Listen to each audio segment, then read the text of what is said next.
Les nominations aux Oscars 2026 réservent leur lot de surprises. Avec 16 nominations, le film Sinners de Ryan Coogler établit un record historique, dépassant les 14 nominations détendues jusque-là par Titanic, La La Land ou All About Eve.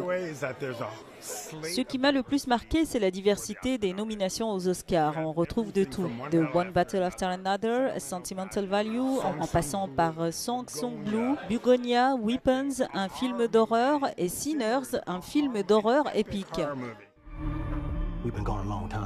Sinners, une fresque vampirique imprégnée de blues, s'impose comme un phénomène rare.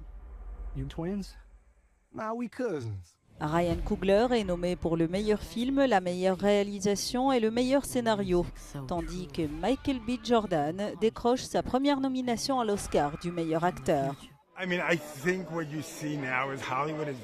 Je pense que ce que l'on voit actuellement, c'est qu'Hollywood est très réactionnaire, très impulsif.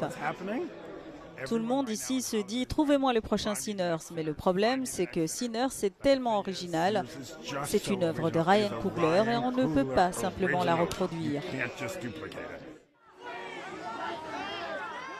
Si certains films sont célébrés, d'autres brillent par leur absence.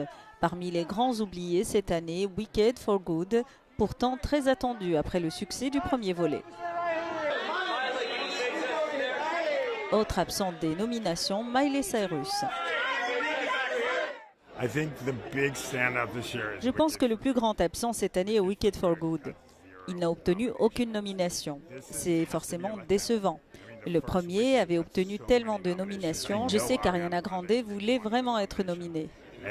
Miley Cyrus est littéralement allé voir James Cameron aux Oscars et lui a dit « Hey, je cherche du travail ». Il lui a donné cette chanson pour Avatar, mais aucune nomination. Autre grand favori de ces Oscars, One Battle After Another de Paul Thomas Anderson arrive en deuxième position des favoris avec 13 nominations.